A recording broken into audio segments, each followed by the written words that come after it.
சவால்களை ஒற்றுமையுடன் வென்று வளமான நாடு அழகான வாழ்க்கை என்ற இலக்கை நோக்கி பயணிக்க முன்வருமாறு ஸ்ரீலங்கா ஜனாதிபதி அனுரகுமார திசாநாயக்கு அழைப்பு விடுத்துள்ளார்.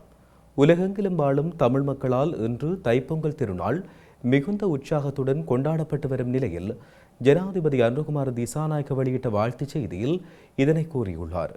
விவசாய செழிப்புக்கு உதவிய சூரிய கடவுள், கால்நடைகள் மற்றும் இயற்கை அன்னைக்கு நன்றி தெரிவிக்கும் உன்னத நாளாக தைப்பொங்கல் காணப்படுகிறது. இதுவரும் அறுவடை திருவிழா மட்டுமல்ல, எதிர்காலத்தை தைரியத்துடனும் நம்பிக்கையுடனும் எதிர்கொள்வதற்கான ஒரு புதிய தொடக்கம் என ஜனாதிபதி தன்னுடைய வாழ்த்து செய்தியில் குறிப்பிட்டார். அண்மையில் நாடு எதிர்கொண்ட பாரிய இயற்கை அனர்த்தத்தை சுட்டிக்காட்டிய ஜனாதிபதி அதிலிருந்து மீண்டெழும் முயற்சியில் மக்கள் காட்டிய உறுதியை வெகுவாக பாராட்டியுள்ளார். இதுவரை இல்லாத அளவிலான பாரிய புனரமைப்பு செயற்பாடுகளில் நாடு கைகோர்த்துள்ளதாக அவர் தெரிவித்தார். சுபீட்சமான தேசத்தை கட்டியெழுப்பும் இந்த வேலை திட்டத்தில் அனைவரும் மென்மேலும் வலுவாக ஒன்றிணைய வேண்டும் என்றும் அவர் இதன்போது அழைப்பு விடுத்துள்ளார். இயற்கையுடன் ஆழமாக பிணைந்துள்ள தைப்பொங்கல் பண்டிகை தற்கால சூழலை பாதுகாப்பதன் அவசியத்தை நமக்கு நினைவூட்டுகின்றது. எந்த ஒரு இருளுக்கு பிறகும் ஒளி பிறக்கும் என்பது நமது உறுதிமிக்க நம்பிக்கை. சவால்களை ஒற்றுமையுடன் வென்று வளமான நாடு அழகான வாழ்க்கை என்ற இலக்கை நோக்கி பயணிப்போம் என ஜனாதிபதி அனுரகுமார திசாநாயக்க வலியுறுத்தியுள்ளார். இறுதியாக இலங்கையிலும் புலம்பெயர் தேசங்களிலும் வாழும் அனைத்து தமிழ் மக்களுக்கும் தனது மனமார்ந்த பொங்கல் வாழ்த்துக்களையும்